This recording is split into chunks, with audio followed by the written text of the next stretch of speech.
আসসালামু আলাইকুম ওয়া রাহমাতুল্লাহি ওয়া বারাকাতুহু। নাহমাদুহু ওয়া নুসাল্লি আলা রাসূলিহিল কারীম, আম্মা বা'দ। সম্মানিত দর্শক শ্রোতা, শত একাডেমি কর্তৃক আয়োজিত আজকের ইতিকাফ বিষয়ক প্রশ্নোত্তর পর্বের লাইভ অনুষ্ঠান নিয়ে আজকে এসেছি। আপনাদের সকলকে জানাচ্ছি অভিনন্দন ও মোবারকবাদ। আপনাদের সঙ্গে আছি আমি মোহাম্মদ সাদেক হাসান সাদ। আজকের এই বরকতময় আয়োজনে আমাদের মাঝে উপস্থিত আছেন বাংলাদেশের সুপরিচিত ইলমি গবেষণা কেন্দ্র ও অন্যতম দ্বীনী বিদ্যাপীঠ মারকাজুদ দাওয়া আল ইসলামিয়া থেকে সুনামের সাথে ইফতার সম্পন্নকারী ও যশোর জামিয়া কুরানিয়া বকচর মাদ্রাসার সম্মানিত মুশরিফ মুফতি তানভীর হাসান আলামিন হাফিজাহুল্লাহ তাআলা। সম্মানিত উপস্থিতি, পবিত্র রমজানের শেষ দশকের অন্যতম গুরুত্বপূর্ণ সুন্নাহ ও তাৎপর্যপূর্ণ ইবাদত হলো ইতিকাফ। ইতিকাফের ফজিলত ও মাসাইল এবং এ সম্পর্কিত আমাদের নানা জিজ্ঞাসা নিয়ে সাজানো হয়েছে আজকের এই বিশেষ আয়োজন ইতিকাফ বিষয়ক প্রশ্নোত্তর পর্ব। সকলকে অনুষ্ঠানের শেষ পর্যন্ত থাকার অনুরোধ জানিয়ে আমি ফিরে যাচ্ছি আজকের অনুষ্ঠানের সম্মানিত শরীয়ী বিশ্লেষক মেহমান মুফতি সাহেবের কাছে। হযরত আসসালামু আলাইকুম ওয়া রাহমাতুল্লাহি ওয়া বারাকাতুহু। ওয়া আলাইকুম আসসালাম ওয়া রাহমাতুল্লাহ। কেমন আছেন? আলহামদুলিল্লাহ। আমি কথা না বাড়িয়ে আমি সরাসরি প্রশ্নোত্তর পর্বে ফিরে যাচ্ছি। হযরত, আজকে আমরা জানতে চাই ইতিকাফ বিষয়ে বিভিন্ন প্রশ্ন। তো সেক্ষেত্রে প্রথমেই আমি জানতে চাইবো যে ইতিকাফ কাকে বলে এবং ইতিকাফের ফজিলত ও উপকারিতা কি, এই বিষয়ে যদি আমাদের দর্শকদের কিছু বলতেন।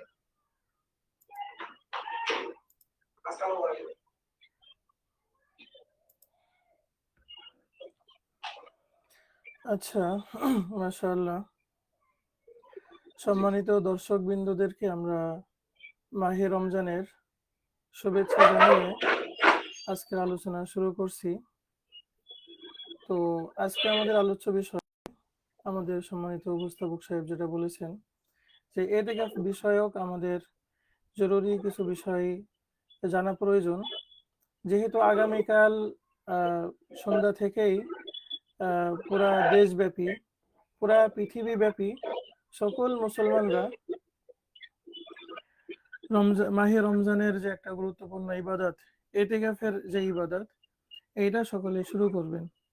এই জন্য আমরা প্রয়োজন অনুভব করলাম এই সম্পর্কে কিছু প্রশ্ন উত্তর যদি হয়, মানুষের যদি জানা থাকে, আশা করা যায় ভালো হবে, তাদের ফায়দা হবে।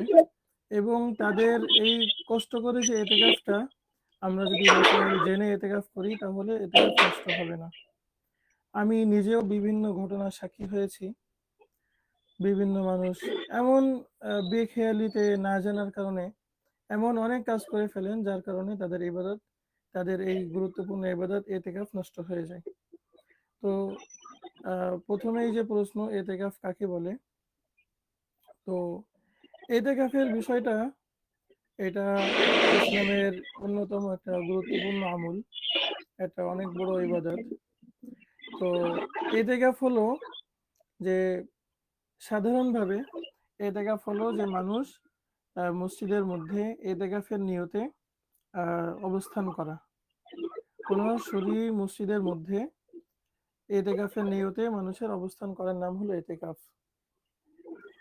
তো এখানে একটা বড় বিষয় হলো যে ইতিকাফটা কোথায় করবে। তো এটার জন্য আমরা বলেছি শরঈ মসজিদ। তো এই শরঈ মসজিদ হওয়াটা অনেক বেশি জরুরি। যদি শরঈ মসজিদ না হয়, কোনো পুরুষ মানুষ যদি ঘরের ভিতরে মানে ইতিকাফ করে, তাহলে কিন্তু তার জন্য যেই মূল সুন্নত যে ইতিকাফ, অর্থাৎ রমজানের শেষ দশকে যে সুন্নত ইতিকাফ, এটা করার জন্য কিন্তু শরঈ মসজিদ জরুরি। যদি শরঈ মসজিদ না হয়ে নিজের বাড়িতে ইতিকাফ করে, অথবা কোনো একটা নামাজ পড়ার জায়গা, আমাদের বাংলাদেশে বিভিন্ন জায়গায় আছে নামাজ পড়ার জায়গা, কোনো নামাজ পড়ার জায়গায় যদি কেউ ইতিকাফ করে, তাহলে তার ইতিকাফ সহি হবে না। এখন প্রশ্ন হলো যে শরঈ মসজিদ কাকে বলে? শরঈ মসজিদ হওয়ার জন্য ওই মসজিদটা ওয়াকফকৃত হওয়া জরুরি। সেটা জুমার মসজিদ হোক আর সেটা পাঞ্জেগারা মসজিদ হোক, সেখানে জুমা হয় না, কিন্তু ৫ ওয়াক্ত নামাজ হয়। কিন্তু মসজিদটা যারা বানিয়েছে তারা ওয়াকফ করে দিয়েছে। ওয়াকফ মানে ওইটা একেবারে আল্লাহ তাআলার হাওলা মালিকানায় দিয়ে দিয়েছেন। ওই মসজিদের কোনো ব্যক্তি মালিক নাই। তো এইরকম ওয়াকফিয়া মসজিদ মানে সেটা শরঈ মসজিদ। সেখানে জুমা চালু থাকুক বা না থাকুক, এরকম জায়গায় ইতিকাফ সহি হবে। আর যদি এমন হয় জুমাও হয়, অনেক সময় আমরা দেখেছি বিভিন্ন মাদ্রাসার মধ্যেও জুমা হয়। তো জুমা হয় কিন্তু সেটা ওয়াকফ মসজিদের জন্য ওয়াকফকৃত না। তো ওইখানে ইতিকাফ করা সহি হবে না। আরেকটা গুরুত্বপূর্ণ বিষয় আমি যেটা বলবো, ওয়াকফিয়া মসজিদ, তো মসজিদের কিন্তু একটা হলো জমি থাকে আর একটা মসজিদের ভবন থাকে। তো মসজিদের একেবারে ডাইরেক্ট মসজিদের ভবনের মধ্যে কিন্তু ইতিকাফ করতে হবে। মসজিদের সরাসরি ভবনের মধ্যে ইতিকাফ করতে হবে। যদি মসজিদের ভবনের মধ্যে ইতিকাফ না করে, বরং মসজিদের জমিনে বের হয়েছে কিন্তু মসজিদের যে ভবনটা ছিল সেই ভবন থেকে সে বের হয়েছে বিনা কারণে, তাহলে কিন্তু তার ইতিকাফ নষ্ট হয়ে যাবে। এই জন্য মসজিদের যে ভবন, এটা কিন্তু আমাদের মনে রাখতে হবে। মসজিদ মানে মসজিদ পুরা কমপ্লেক্স উদ্দেশ্য না। মসজিদ পুরা কমপ্লেক্স উদ্দেশ্য না, মসজিদের একেবারে ডাইরেক্ট ভবনটা কিন্তু উদ্দেশ্য। এমনকি সাধারণত আমাদের দেশে মসজিদের সিঁড়িগুলো কিন্তু মসজিদের সীমানার বাইরে হয়ে থাকে। তো এক্ষেত্রে যদি মসজিদের সিঁড়িতেও যদি কেউ যায়, এমনকি মসজিদে ওঠার সিঁড়িতেও যদি কেউ নামে, তবুও কিন্তু তার ইতিকাফ নষ্ট হয়ে যাবে। এই জন্য মসজিদের যে ভবন, এই মসজিদের ভবনের মধ্যেই ইতিকাফের নিয়তে রমজানের শেষ দশকে একেবারে 20 রোজার মানে ইফতারের সময় হওয়ার আগে মসজিদে ঢুকতে হবে এবং চাঁদ দেখে মসজিদ থেকে বের হতে হবে। এই যে 9 দিন অথবা 10 দিন, তো এটার নাম হলো সুন্নত ইতিকাফ, তথা রমজান মাসের শেষ দশকের সুন্নত ইতিকাফ। এটা হলো আমরা সকলেই জানি এটা সুন্নতে মুআক্কাদা আলাল কিফায়া, অর্থাৎ এটা একটা এলাকার মধ্যে যেই যতগুলো মসজিদ আছে প্রত্যেকটা মসজিদে কমপক্ষে একজন যদি ইতিকাফ করে তাহলে সকলের সুন্নত আদায় হয়ে যাবে। আর যদি কোনো একজনও যদি না করে তাহলে এই সুন্নত ছেড়ে দেওয়ার গুনাহ সকলের হবে। আচ্ছা, তো শায়েখ আমাদের আরেকটা প্রশ্ন হচ্ছে, যেহেতু মসজিদের বারান্দায় যাওয়ার ব্যাপারেও বলা হয়েছে, তো এক্ষেত্রে আরেকটা প্রশ্ন আসতে পারে যে মসজিদের দ্বিতীয় তলায় ইতিকাফ করা যাবে কিনা। আর এক্ষেত্রে যদি দ্বিতীয় তলায় যদি ইতিকাফ করা যায়, তাহলে এক্ষেত্রে অজু বা নামাজের জন্য নিচে নামা যাবে কিনা, এই বিষয়টা যদি একটু বলতেন। হ্যাঁ, অনেক ক্ষেত্রে এমন হয় মসজিদের আহ, আহ, নিচতলায় অনেক ঝামেলা থাকে, ইতিকাফকারী চায় আমি খুব নিরিবিলি এই রমজানের শেষ দশকটা একেবারেই আল্লাহ তাআলার জন্য আমি একাকী হয়ে যাব। তো তার জন্য অনেক জায়গায় মসজিদের দ্বিতীয় তলায় ইতিকাফ করার প্রয়োজন হতে পারে। এক্ষেত্রে কোনো অসুবিধা নাই। এমনকি মসজিদের তো আমরা আগেই বলেছি সিঁড়ি কিন্তু মসজিদের বাইরে, কিন্তু তারপরেও যেহেতু জামাতের সাথে নামাজ পড়া এটা একটা শরীয়তের প্রয়োজন, তো এই প্রয়োজনের প্রেক্ষিতে ওই সিঁড়ি দিয়ে 5 ওয়াক্ত নামাজের সময় মসজিদের নিচ তলায় আসা যাবে এবং আবার তার দ্বিতীয় তলায় চলেও যাওয়া যাবে। এতে আহ, কোনো অসুবিধা হবে না। মাশাআল্লাহ। আরেকটা বিষয় হচ্ছে, আমাদের সমাজে সাধারণত দেখা যায় যে অনেক সময় বিনিময়ের প্রেক্ষিতে এতেকাফকারী নিয়োগ দেওয়া হয়, এরকম একটা প্রচলন আছে আমাদের সমাজে। তো এক্ষেত্রে বিনিময় বা পারিশ্রমিক নিয়ে এতেকাফ করা যাবে কিনা?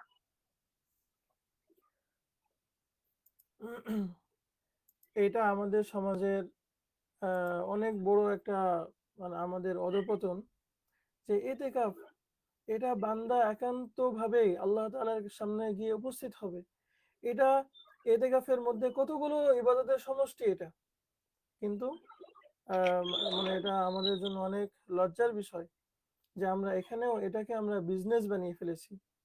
আমরা সকলেই যেমন এতেকাফের জন্য আমরা প্রস্তুত হই না, এটা যেমন একদিকে আমাদের ত্রুটি। অপরদিকে আমরা যখন এতেকাফের জন্য লোক পাই না, আমরা বিভিন্ন চাচা নানা তাদেরকে আমরা কিছু টাকা পয়সা দিয়ে মসজিদে বসিয়ে রাখি যাদেরকে কোনো কাজ নাই। আসলে প্রিয় দর্শকবৃন্দ, এতেকাফ কিন্তু এই জন্য না, এতেকাফ আমাদের সকলের জন্য উচিত। আর যদি এটা যেটা একান্তই আল্লাহ তাআলার জন্য, আল্লাহ তাআলার সন্তুষ্টির জন্য করতে হয়, আর এটা যদি আমরা বিনিময়ের মাধ্যম বানিয়ে ফেলি, তো এক্ষেত্রে যিনি বিনিময় নিয়ে এতেকাফ করতেছেন ওটা শরীয়তের দৃষ্টিতে কোনো এতেকাফই না। ওই এতেকাফ আল্লাহ দরবারে কবুল হবে না। এমনকি ওই সুন্নত ছেড়ে দেওয়ার গুনাহ থেকে কিন্তু এলাকাবাসী বাঁচতে পারবে না। এই জন্য আমরা সাবধান হয়ে যাই। আমরা এখানে টাকা পয়সার কোনো ধরনের লেনদেন করব না। অনেক জায়গায় একেবারে ডাইরেক্ট চুক্তি হয় না, কিন্তু মানুষ মনে করে বিভিন্ন যারা মুরব্বী কাজ কাম এরকম নাই, ওনারা মনে করেন ঠিক আছে চুক্তি করলাম না, কিন্তু আমাকে একেবারে হতাশ করবে না, কিছু না কিছু তো আমি পাবোই। এমনকি তাদেরকে যদি কিছু না দেওয়া হয় তারা অনেক বেশি মূর্খন্য হয়, গালিগালাজ করে। কেন? তারা তো একটা আশা নিয়ে আসছিল এতেকাফ করতে, যে কয়েক হাজার টাকা পাবো, নতুন জামা কাপড় পাবো ইত্যাদি। তো দেখেন, একেবারেই সরাসরি বিনিময় নির্ধারণ করা যেমন অন্যায় হবে, এরকম ভাবে আশা নিয়েও আমরা কেউ এতেকাফ করব না। আমরা মসজিদ ফাঁকা রেখে দিব, কিন্তু আমরা এই ধরনের এতেকাফের ব্যবসা আমরা বন্ধ করে দিব। আল্লাহ তাআলা আমাদের মসজিদগুলোকে আবাদ রাখার তৌফিক দান করেন। সেখানে যেন আমরা সকলেই যারা ইবাদত করার নিয়তে আল্লাহ তাআলাকে রাজি খুশি করার জন্য, রমজানের শেষ দশকের এই কদর তালাশ করার জন্য এবং নিজেকে আল্লাহ তাআলার সামনে উপস্থাপন করে নিজেদের সমস্ত জিন্দেগীর গুনাহ মাফ করে নেওয়ার জন্য আমরা সকলে এতেকাফের দিকে আমরা খুবই ধাবিত হব ইনশাআল্লাহ। মাশাআল্লাহ। আর শাইখ, আমাদের আরেকটা প্রশ্ন হচ্ছে, এতেকাফ অবস্থায় কোন কোন কাজ বর্জন করা উচিত, এবং যে সমস্ত কারণে এতেকাফ নষ্ট হয়ে যায় এবং নষ্ট হয়ে গেলে সেক্ষেত্রে আমাদের করণীয় কি হবে, এই বিষয়ে যদি দর্শকদের কিছু বলতেন। এতেকাফ অনেক কারণেই নষ্ট হয়। তার মধ্যে সবথেকে বড় যে বিষয়টা আমি বলবো এবং বিশেষভাবে আমি সকলের দৃষ্টি আকর্ষণ করব, সেটা হলো আমাদের সমাজে অনেক মানুষ জানেই না যে মসজিদের ভবনের বাইরে যদি আমি এক পা দিই, আমি যদি বের হয়ে 1 সেকেন্ড 2 সেকেন্ডও থাকি, তবুও কিন্তু আমার এতেকাফটা নষ্ট হয়ে যায়। তো এই বিষয়টার প্রতি আমি খুব বেশি সকলের দৃষ্টি আকর্ষণ করব, যে আমরা এতেকাফে মসজিদের ভিতরে ঢুকেছি আলহামদুলিল্লাহ, আমি মসজিদের সিঁড়িতেও আসবো না। আমি একেবারেই কোনোভাবেই আমি মসজিদের সিঁড়িতে, মানে মসজিদে ওঠার যে সিঁড়ি, সেই সিঁড়িতেও আমি পা দিব না কারণ ছাড়া। তো যদি মসজিদ থেকে আমি কোনো কারণে আমি বের হই, কোনো কারণে বের হই বলতে এখানে কয়েকটা ইয়ে আছে, কয়েকটা ব্যতিক্রম আছে। যেমন আমার মানবিক যদি কোনো প্রয়োজন হয়, যেমন পেশাব পায়খানার প্রয়োজন, নামাজের জন্য উজু করার প্রয়োজন, এইরকম প্রয়োজন যদি হয়, অথবা আমার পাশে আমার বাড়ি, সেখান থেকে খানা এনে দেওয়ার লোক নাই, আমি বাড়িতে গিয়ে খানাটা নিয়ে দ্রুত চলে আসলাম, এই যে মানবিক প্রয়োজনে যদি আমরা বের হই, তাহলে এতেকাফ নষ্ট হবে না। অনুরূপভাবে যদি শরীর কোনো প্রয়োজনে আমরা মসজিদ থেকে বের হই, যেমন আমি পাঞ্জেগানা মসজিদে আমি এতেকাফে অবস্থায় আছি, তো এখান থেকে আমি জুমার নামাজ পড়তে যাব। তো জুমার নামাজ পড়তে যাওয়া এটা একটা শরীয়তের প্রয়োজন। তো এই প্রয়োজনেও যদি কেউ মসজিদ থেকে বের হয়, তবুও তার এতেকাফ নষ্ট হবে না। অনুরূপভাবে কোনো ব্যক্তি যদি মসজিদের দ্বিতীয় তলায়, এর আগেও বলা হয়েছে দ্বিতীয় তলায় সে এতেকাফে বসেছে, তো ওখান থেকে শরীর প্রয়োজন অর্থাৎ জামাতে নামাজের শরীক হওয়ার জন্য সে মসজিদের বাইরে সিঁড়ি দিয়ে সে মসজিদের নিচতলায় আসতেছে, এতেও তার এতেকাফ নষ্ট হবে না। বাকি জুমার নামাজ পড়তে যাওয়ার ক্ষেত্রে বিষয়টা লক্ষণীয়, মানে সময় মতো যাবে এবং নামাজ শেষ করে দ্রুততার সাথে চলে আসবে। অনুরূপভাবে উজু করতে যাওয়া, তারপরে আহ পেশাব পায়খানার জন্য যাওয়া, এই জন্য গিয়েও অনেক সময় হয় যে পেশাব করতে গিয়েছে, আসার পথে একজনের সাথে দাঁড়িয়ে ব্যাস গল্প, বিভিন্ন আলাপ শুরু করে দিয়েছে। দেখেন এইসব বিষয়ে কিন্তু আমাদের এ থেকে নষ্ট হয়ে যাবে। অনুরূপভাবে আরেকটা যেহেতু বিষয়, যেহেতু আমাদের যে এখনো অনেক সময় গোসলের জন্য যাওয়া হয়, আইটেম করে অনেকে গোসল করতে যায়, তা গোসল করতে গেলে কি এখন এতেকাফ নষ্ট হবে এখন কিনা? এখন যদি আইটেম করতে গিয়ে, বিশেষ করে এবছর আমাদের কিন্তু তেমন গরমের মতো ওইরকম কষ্টও নাই। তো যদি গোসল করতে যাই, শুধুমাত্র গোসলের উদ্দেশ্যেই গেল, তাহলে কিন্তু তার এতেকাফ নষ্ট হয়ে যাবে।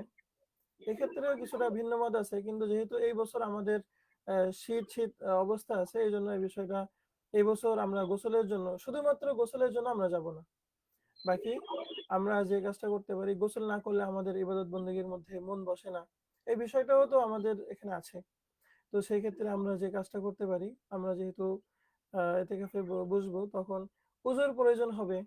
পেশাবের পরে আমরা উজু করে আসবো, তো আমরা যখন উজু শুরু করব, আমরা উপরে ঝর্ণা থাকবে, ঝর্ণাটা ছেড়ে দিয়ে আমি উজু করব, এবং উজু শেষে দ্রুত সমস্ত শরীর মুছে কাপড় পরে আমি চলে আসবো।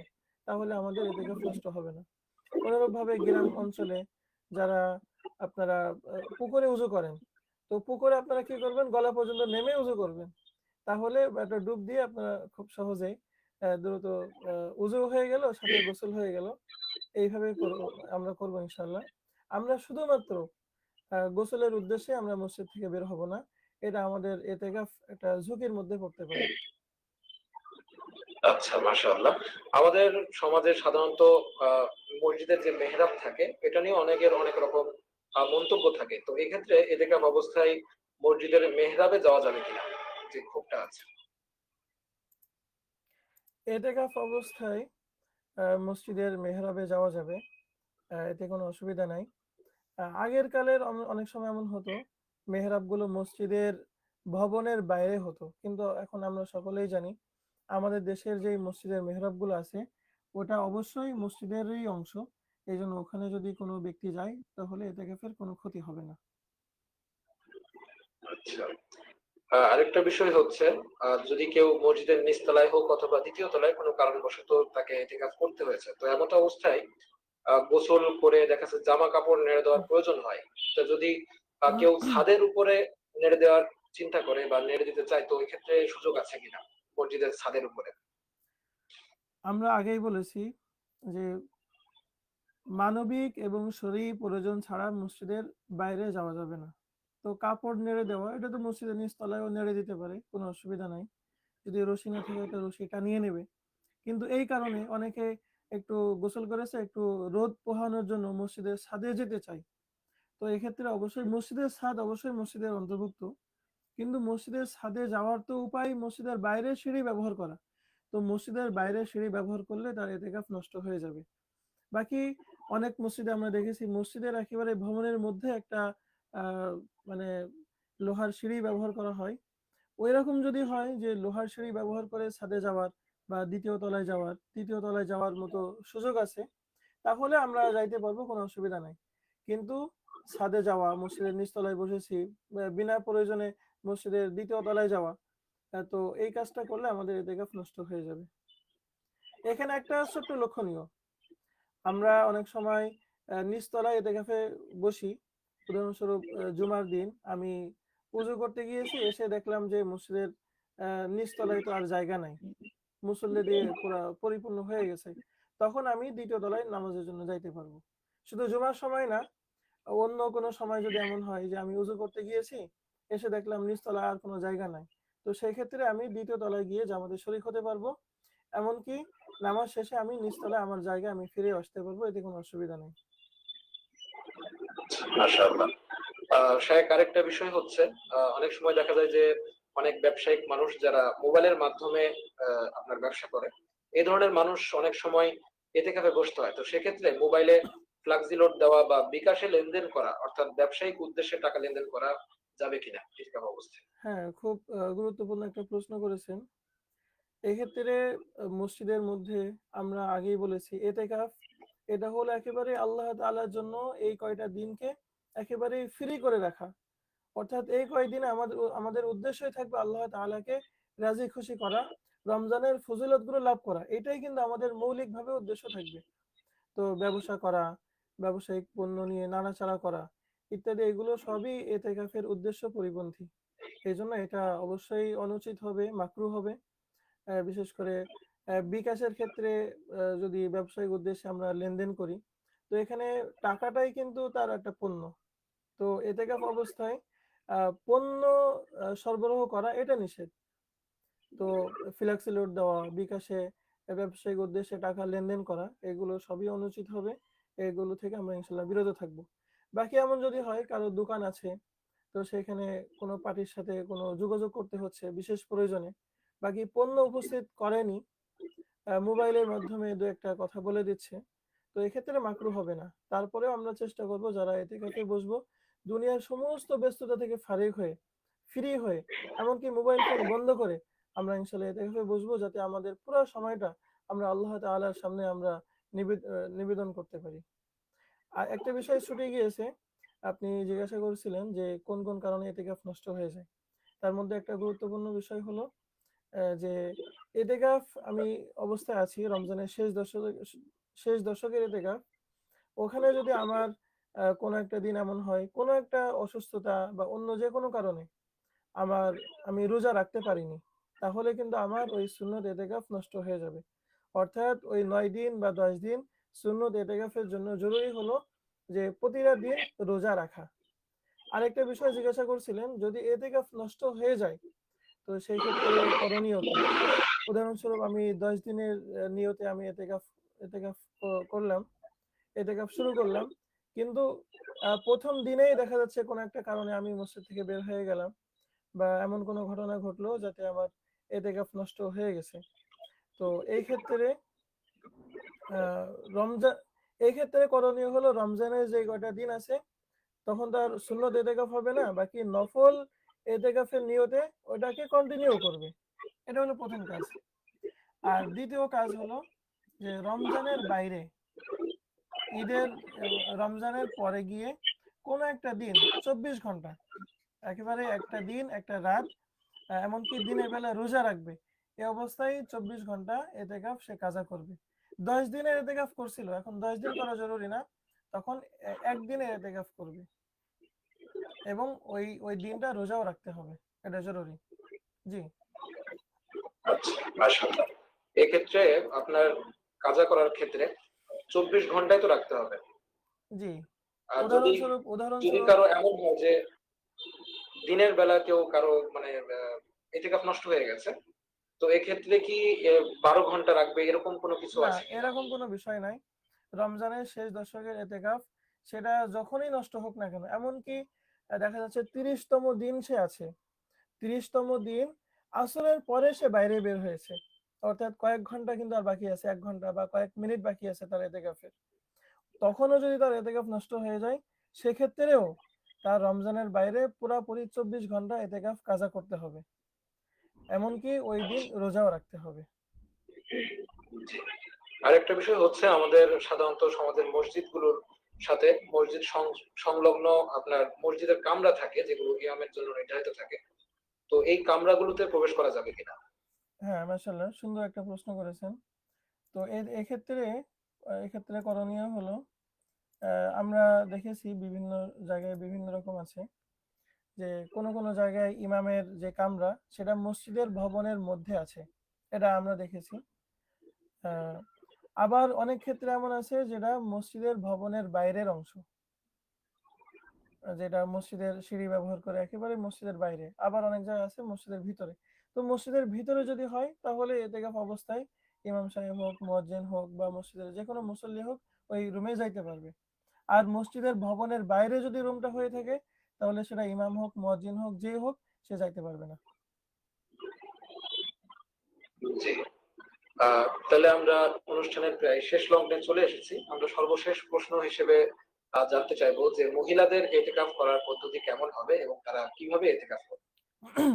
মসজিদ মহিলাদের জন্য এতেকাফের বিষয়টা হলো তারা মসজিদে যাবে না। তারা ঘরের একটা আ কোণা, ঘরের একটা অংশকে তারা নির্দিষ্ট করে নিবে এবং পুরা ওই ১০ টা দিন ওখানে একটা খাট থাকতে পারে। তার তার জরুরি সমস্ত জিনিস ওখানে নিয়ে নিয়ে রাখবে অথবা একটা রুমকে সে সেপারেট করে নিবে।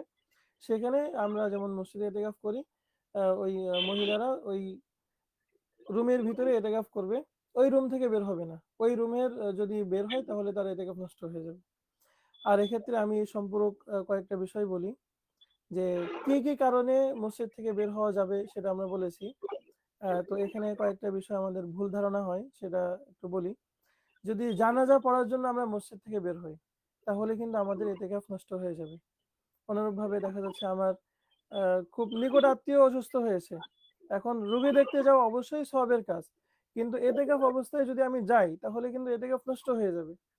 তো একটা বিষয় হলো যে আমার নিকট আত্মীয় অসুস্থ হয়েছে, আমি এতেকাফেও আছি। তাকে হসপিটালে দেখতেও যাওয়া দরকার, আবার আমার এতেকাফ কন্টিনিউ করা দরকার। আমি কি করতে পারি? তো এক্ষেত্রে যদি আমার আমার যাওয়া যদি জরুরি হয়ে পড়ে আমি অবশ্যই যাবো, যদি নিকট আত্মীয় হয়। তো এক্ষেত্রে আমার ওই এতেকাফটা সুন্নত থাকবে না। ওটা নফল হয়ে যাবে। নফল হিসাবে আমরা কন্টিনিউ করব। বাকি রমজানের পরে আমরা 24 ঘন্টা রোজা সহ এতেকাফ আমরা কাজা করে নিব ইনশাআল্লাহ। মাশাআল্লাহ, আরেকটি বিষয় হঠাৎ মনে চলে আসলো, না করলে নয়। সেটা হচ্ছে আপনার অনেক সময় অনেকের বাড়ি থেকে খাবার দাবার আনার কেউ থাকে না, কোনো ব্যবস্থা থাকে না। সেক্ষেত্রে হুম, হুম। এতেকাফকারী সে বাড়িতে গিয়ে খাবার নিয়ে আসা বা খেতে পারবে কিনা? হ্যাঁ, বাড়িতে গিয়ে খেয়ে আসবে না, বাড়িতে গিয়ে খানাটা মসজিদে নিয়ে আসতে পারবে এবং রাস্তায় সে কোনো সময় নষ্ট করবে না। আচ্ছা, আচ্ছা, মাশাআল্লাহ। আচ্ছা, আমরা আর দু একটা সম্পূরক বিষয় একটু বলি। যদি অনেক সময় বাবা এতেকাফে বসছে, ছেলেও তার সাথে বসছে। তো সুন্নত এতেকাফ হিসাবে যদি নাবালকও যদি বসে কিন্তু বুঝমান হয়, তাহলে তার এতেকাফ সহি হয়। সর্বোপরি আমরা আমাদের দর্শকদের কাছে নিবেদন করতে চাই, এতেকাফ এটা একান্তই আল্লাহ তাআলাকে রাজি খুশি করার জন্য, রমজানের সমস্ত বরকত ফজিলত লাভ করার জন্য। এজন্য আমরা একেবারে আল্লাহ তাআলাকে রাজি খুশি করার জন্য, একেবারে একান্তভাবে নিজেকে একেবারে আল্লাহ তাআলার দরবারে সঁপে দেওয়ার জন্য, রমজানের সমস্ত মানে ফজিলত হাসিল করার জন্য, লাইলাতুল কদর এইটা লাভ করার জন্য এবং নিজের জীবনকে বদলানোর জন্য আমরা এতেকাফ করব। এতেকাফ অবস্থায় আমরা মসজিদের যত আদাব আছে সেগুলো আমরা বজায় রাখবো। সেখানে আমরা বেশি বেশি মোবাইল ব্যবহার করব না। আমরা বেশি সারাদিন গল্প গুজবে ব্যস্ত থাকবো না। আমরা বেশি বেশি তাসবিহ পাঠ করব, বেশি বেশি কোরআন তিলাওয়াত করব, বেশি বেশি নফল নামাজ পড়ব। আমাদের যদি কাজা নামাজ থাকে সেই কাজা নামাজগুলো আমরা আদায় করব। তারপরে সর্বোপরি বেশি বেশি আল্লাহ তাআলার কাছে আমরা দোয়া করব, যাতে এই রমজানটা এমন ভাবে আমাদের শেষ হয়, আল্লাহ তাআলা যেন আমাদেরকে মাফ করে দেন।